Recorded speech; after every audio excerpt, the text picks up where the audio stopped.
Welcome to another episode of Dreamcatchers. Dreamcatchers is a show dedicated to promoting Kahnawake youth's successes and accomplishments. I'm your host, Lauren McCumber. With us today is Ganondogu Hemlock, and he's a youth who's very involved in our community with our culture as well as our youth. Welcome to the show, Dogu. Yeah, for inviting me. So you're no stranger to being on air or being on the media. Can you tell me a bit about how you've participated with K103's Noon Hour talk show for the Longhouse? Well, it's just it was back in May where we were offered some radio time to go on just to talk about what's going on ceremonially and also what's going on politically with the Longhouse. So every month we look for different people to go on, and I think I've gone on about 3 times now, and it's just an update really of what we've been up to and what we're doing. So what role do you play in the Longhouse right now? I don't have any official role. I haven't been put into any official position at the Longhouse, but I mean, I've been raised in the Longhouse. I've participated on the ceremonial level for my whole life. And just recently, within the past few years, I've gotten involved more with the political side. And right now, I help out a lot. For the past maybe 10 years, I've been helping on the Bear Clan side, run all the ceremonies for our side of the house. And whenever the clan or the family asks me, I'll speak on behalf of just things like that. Okay. Aside from that, I also noticed that you've been organizing sings, and how are you getting the youth involved with this? Well, it's not so much me who's organizing the sing. The sing actually has been going on for quite a few years now. And it's a time when all of the communities from across the Confederacy all get together in one place. And it's where all of the singing groups all come together and share songs in honor of the women. So everybody sings women's dance songs. And each time it's held in a different community. The last one was held over in, I think it was Newtown. And the way it works is at the end of it, after all of the singing groups are done singing, everybody will get together and then they'll ask who's ready to host the next one. And so we just happened to be ready, and we put our name out there and everybody agreed. So we're going to be hosting the next sing this coming spring. Usually falls around Easter time, scheduling wise for everybody. And that's going to be happening this spring, and it's going to be here.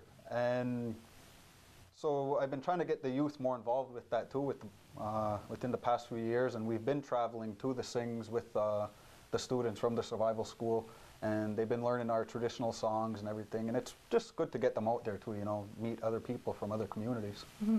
Why is it so important to get our youth out to the Longhouse? Well, I mean, it gives them a grounding and a base in who we are. And it's especially important, I would think, when they're younger. But what needs to be understood too is that when it comes to the Longhouse, people kind of view it just as either only a religious institution or only a political institution. But it's in fact both, because within our cultural belief system, our spiritual and our political are both intertwined together, because one always has an impact on the other. And so what needs to be understood too is that it's not just going to the Longhouse, once a month for festival and then that's it. It's when you hear people say the Longhouse, it's more of a way of life and how we carry ourselves. The time when we go to festivals is just when we all gather together to give thanks to whatever it might be at that time. But for those of us who are involved, and for those traditional people, they'll tell you that it doesn't end once you walk out of the Longhouse. It's in your everyday life, and the reason why I would say it's important for the youth is if they can pick it up at a younger age, it'll be a lot easier for them in the long run to really apply what the traditions say to their lives. And I'm not saying that, it'll be impossible for adults, but, adults are more set in their ways at times too, so that's why I think it's important to catch the youth when they're young. It's kind of like teaching them the language, you're hearing the teachers who teach at the elementary, nursery levels saying they're like sponges. They're just picking up on the language, and it's a lot easier for them to be speaking. And again, with that, what needs to be understood too is that it can't just stay at school. The language, in order for it to be alive, has to be brought home. So it goes the same with the culture too. If it just stays at the Longhouse and doesn't enter the home, then that's when it becomes more of a religious institution, not a way of life. Trying to like maintain this intertwining and also trying to be an Indigenous person in the 21st century, what sort of difficulties do you face in and outside the community? Well, I mean, one of the prime examples of outside the community is when, for instance, we have our own passports. You know, you have the Haudenosaunee passports. And both Canada and the United States give us a lot of trouble traveling on that passport, for the plain fact that they would just wish it to be gone. You know, they don't want anybody to be traveling on their own passports. They see it as a dangerous thing, and so they'll make it as complicated as they can for people traveling on their own, you know, credentials. So something like that. I mean, for instance, when it was 2 years ago now, we had traveled down to Bolivia to an environmental conference, and on our return home, we had gotten stopped in El Salvador. So what should have been a 10-day trip turned into a 29-day trip because Canada would not let us come home. And it became a big political battle, and in the end we had to come through the United States. And for a lot of people, that would really discourage them from traveling on the passport, because throughout that whole time Canada kept saying, you have to give that passport up and you have to take this, then we'll let you home. You know, sign this paper declaring yourself a Canadian citizen and so forth. So it became that stance of, do I really believe what I'm talking about here? Or do I just talk about it at home, and then when I'm abroad and it becomes inconvenient, I'll just quickly sign it and say, well, I want to go home, I don't want to be bothered.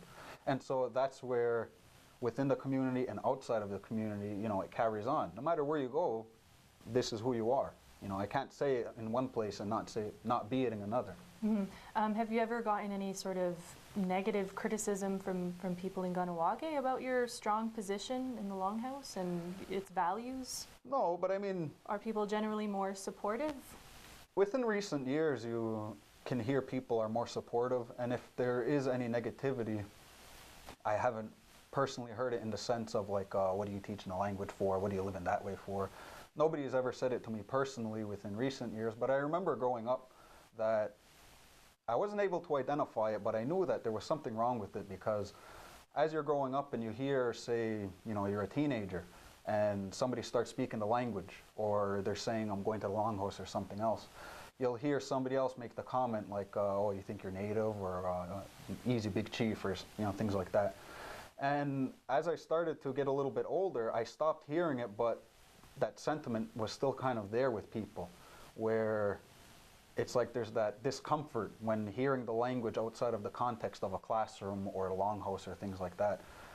And so when I started to really look at it, you start to understand that there is a lot of internalized racism that we have within our community. Yep. And that's due to the colonization and everything else that happened to us. Residential schools. Yep. And residential schools themselves didn't so much have an impact on us the way it did other communities, but we did feel the impacts of it. For sure. And so the challenge has been to get over those things, for our generation to kind of break that that negativity towards ourselves, to get rid of that internalized oppression, internalized conflict and everything else like that. And a big part of it is, like I said, taking these things out of the classroom, taking it out of, I guess we would say, our comfort zone, because now we're more comfortable speaking English. I mean, I hear some kids, whenever they meet Ungwehue from other communities from up north in the Quebec regions, they all speak French. And one of the things you hear them say is, why are they speaking French? What's the matter with them? And you kind of have to look at them and say, we're speaking English. You know, we're not speaking our language. Mm-hmm. So we have to really still continue to decolonize ourselves in that sense. For sure. About who we are and looking at what makes us us. Mm-hmm. So would you say that there is a renaissance in our culture kind of going on right now in Kahnawake? I would definitely say so, and that's because our parents started that. Because when you hear about the past generations of grandparents and parents who fought for the revival of the language, you know, they started the immersion schools, they started the survival school, they did all of these things, and it wasn't easy. You know, they were told at that time too, you can't do this. You know, and they fought and they said, yeah, well, we're going to show you we can do it. And they did, to great success.